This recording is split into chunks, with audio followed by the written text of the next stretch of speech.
Ciao a tutti, bentornati sul mio canale, bentornati in questo nuovo video. Oggi cercherò di rispondere alle vostre domande sull'NDE nei vari commenti, le domande che mi avete fatto, chi mi ha scritto anche via email, eccetera. Allora vediamo di fare una sintesi delle domande prioritarie, cioè quelle che mi avete fatto di più e in più persone. Allora, innanzitutto, no, l'NDE non c'entra niente né con l'MDF o qualsiasi altra droga allucinogena, non c'entra niente col monossido di carbonio né con l'ipossia cerebrale. Allora, tutte queste cose, allucinazioni, il cervello che nel momento della morte produce endorfine, produce delle sostanze che inducono allucinazioni e false speranze, sono state tutte smentite dai vari studi fatti nei tempi recenti. Uno su tutto il progetto AWARE. Allora, AWARE, lo trovate benissimo online, molte delle notizie le trovate in inglese, ma sostanzialmente è uno studio che ha comportato, ed è ancora in essere la seconda fase, ha comportato l'intervento di ben 20 ospedali e 20 università tra il nuovo mondo e il vecchio mondo, cioè tra l'Europa e gli Stati Uniti d'America, nei quali medici, scienziati, esperti hanno cercato di seguire un maggior numero di casi possibili e di tirare alcune conclusioni. Allora, esperimenti che sono già stati fatti negli anni 80, per esempio, era quello di vedere lo stato di ossigenazione, di saturazione del sangue di ossigeno nel momento in cui la persona avrebbe potuto avere l'NDE. Questo ovviamente si fa solo nei casi in cui la persona che viene rianimata si trova in ospedale. Perché in un primo momento si pensava appunto all'ipossia, alla mancanza di ossigeno nel cervello. Invece già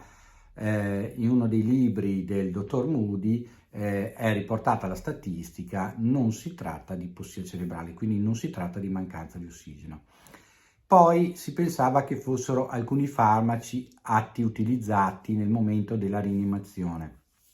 delle persone infortunate o appunto con l'infarto o con altri problemi che hanno fermato la circolazione sanguigna o la respirazione. Però poi questo era già un dato di fatto annullato dalla logica, nel senso che chi invece aveva subito un incidente stradale, un trauma, caduto da una scala, eccetera, non gli erano stati somministrati i farmaci, per cui non poteva avere niente in circolo, e già questo era un dato di fatto. Però ciò nonostante si sono tenuti sotto controllo gli eventuali farmaci che possono essere stati o non stati somministrati, e anche questa ipotesi è stata scartata. Quindi quando noi parliamo di NDE parliamo ormai con una certa conoscenza del fatto che niente è stato indotto da cose esterne o prodotto dal cervello per un senso di paura, per un senso di pace un attimo prima della morte. Quindi questi fatti sono già stati esclusi dagli studi attuali. Ulteriori studi ovviamente sono in atto proprio per avere una prova e una controprova. Tanto è vero che l'Associazione dei Medici Rianimatori olandesi aveva posto un quesito alla mondialità, addirittura a tutto il resto del mondo della scienza, per chiedere di riposizionare lo stato di coscienza, in quanto fino ad oggi, tuttora, è ricorrente in medicina che lo stato di coscienza, quindi la coscienza, si trova nel cervello. Però stato di fatto che molte persone hanno avuto esperienze visive, uditive, funzionali, nonostante il cervello risultasse elettricamente morto e quindi non ci fosse nessuna interconnessione tra neuroni, nessuno scambio di elettricità, di segnale, questo ha portato a rivedere questa teoria. Ovviamente la teoria è rimasta quella che la coscienza è a livello cerebrale, perché non è stato ancora avviato nessuno studio che possa confermare o non confermare a livello ufficiale, a livello mondiale, questa cosa dal punto di vista medico. Però ormai sempre più medici sono d'accordo su questo dato di fatto. Uno dei casi più eclatanti, è stato scritto anche un libro che potete trovare online, potete trovare eccetera, è il libro, è il fatto che è successo al dottor Ebe Alexander. Il dottor Ebe Alexander, un neurochirurgo, che dice sempre che lui fino a 10 giorni, un mese, 2 mesi prima che gli fosse successo questa NDE avrebbe riso in faccia a chiunque gli avesse detto che era possibile un evento del genere. Il dottor Ebe Alexander ebbe una meningite fulminante che gli bruciò praticamente così tutta la corteccia esterna cerebrale, tanto che a tutt'oggi non si capisce come abbia fatto a riprendersi, perché dal punto di vista medico è assolutamente impossibile. E dopo una settimana di coma, quando si stava decidendo di staccare la spina, come si dice, con la moglie, con le assicurazioni, con i periti di assicurazione, con i medici colleghi dell'ospedale in cui era ricoverato, il dottor Alexander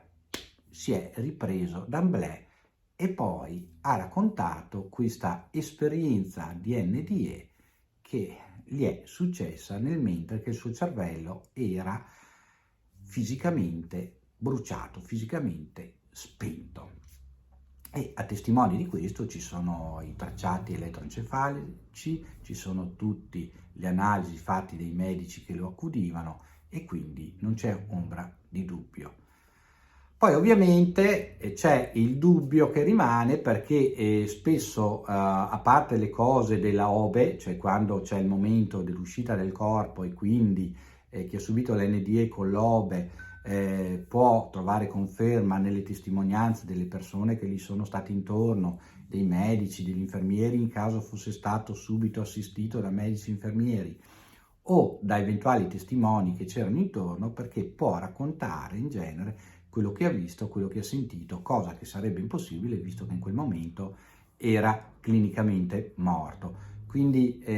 noi ci dobbiamo per forza, dal punto di vista scientifico, fermare a questa prova e controprova. Non riusciamo al momento, non abbiamo la tecnologia, la capacità di andare a vedere cosa succede poi attraversando il tunnel di luce o la valle o la scalinata o questo momento di passaggio per arrivare agli esseri di luce, all'amore di Dio, alla luce intensa, piena di amore e tutto il resto che succede nelle altre varie fasi di NDE. Quindi lì sì, lì non abbiamo ancora nessuna possibilità di avere una prova tangibile. Però invece per quello che riguarda l'OBE, la prima fase, cioè la fuoriuscita del corpo, il fatto di vedere il proprio corpo dall'alto e quello che succede nei dintorni, abbiamo svariate testimonianze, non solo di chi ha subito ovviamente l'NDE o ha vissuto l'NDE per meglio dire, ma di tutte le persone, i testimoni non coinvolti emotivamente, non sono fratelli, sorelle, eccetera, ma terzi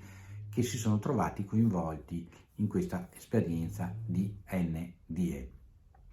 Un'altra domanda che mi fate spesso è da dove tu raccogli questi casi, perché ne parli. Allora diciamo che io studio l'NDE dagli anni 70-80, è una cosa che mi ha sempre affascinato, poi negli anni sono successe altre cose che magari racconteremo in un video che mi hanno portato ancora di più a approfondire questa cosa, non solo dal punto di vista se vogliamo teologico, spirituale, ma anche appunto dal punto di vista scientifico, ma soprattutto perché mi affascinava da ragazzino. Allora c'era una rivista che non so se oggi, penso che oggi non si stampi più neanche negli Stati Uniti, oppure sì, ma qualcuno se lo sa me ne dia conferma, ma magari andrò a verificare su internet, che è Selezione del Reader's Digest. Allora, in quella rivista uscirono i primi articoli quando nel 1974 uscì il primo libro scritto appunto non da un teologo, non da uno spiritualista, ma bene da un medico, dal dottor Raymond Moody, il primo libro, La vita oltre la vita. E qui magari un giorno vi farò un video anche su quello che successe a Raymond Moody, ma l'ho detto. Comunque se voi andate a vedere tutti i video della playlist NDE La vita dopo la morte, troverete anche questi riferimenti bibliografici, quindi ho parlato un po' di alcuni libri che parlano di NDE, da quelli di Raymond Moody a quelli della Kubler-Ross, a quella dei due pediatri che hanno fatto uno studio internazionale. Poi cercate in rete, per esempio, due medici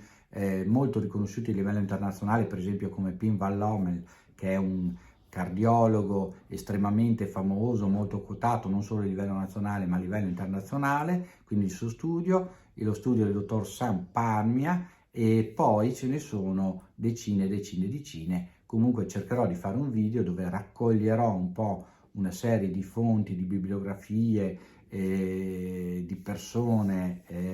che sono coinvolte, di studiosi, di scienziati, per cui vi darò una serie di indicazioni e chi vorrà anche in maniera autonoma potrà andare a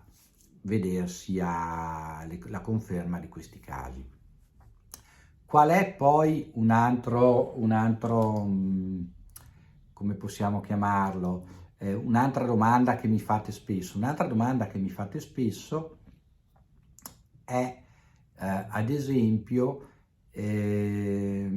perché non metto esatti punti di riferimento per poter avere conferma. Allora, perché spesso chi viene intervistato, non da me, io ne ho intervistati pochi, ma tutti i dati che raccolgo a livello internazionale, chi viene intervistato per motivi di privacy viene poi cambiato sia il nome che spesso anche la località dove è successo l'avvenimento. Questo perché sono subissati di persone sia in cerca di informazioni, di conferme, ma anche di persone che magari li insultano, gli danno dei mitomani, perché sapete che è un argomento ancora nella nostra società moderna, ancora comunque un po' tabù, un po' difficile da affrontare. Un'altra cosa che mi avete chiesto: ma come mai parliamo sempre di NDE europei o statunitensi, mai di NDE medio orientali o di NDE asiatici, eccetera, eccetera, eccetera. Ne parleremo. Ci sono anche NDE, vi darò anche la fonte dove poter trovare inizialmente un po', l'ho scritto anche un commento, uno di questi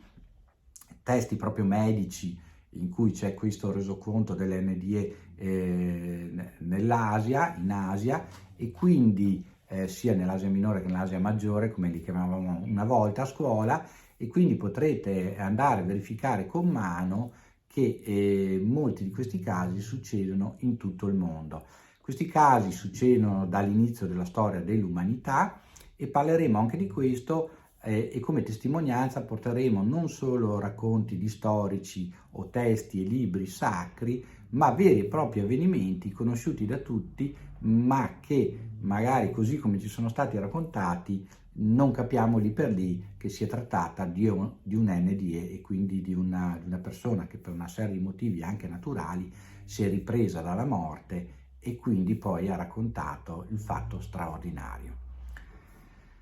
Con questi 3 punti spero di aver raccolto un po' le domande maggiori che mi fate, che capisco, perché ovviamente c'è sempre il dubbio, c'è la speranza e c'è anche il dubbio. Però al momento siamo agli inizi,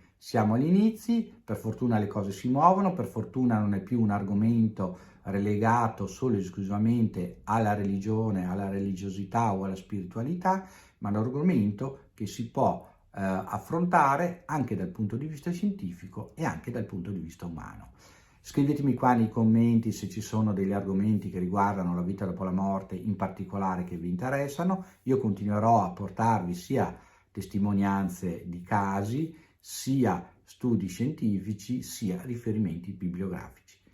Mi raccomando, iscrivetevi al canale, mettete un bel like, condividete il video, perché questo mi aiuta a crescere dal punto di vista di YouTube, e quindi mi date l'opportunità di potervi portare altri video e altre testimonianze. Ci vediamo in un prossimo video. Ciao a tutti da Ermanno. Ciao!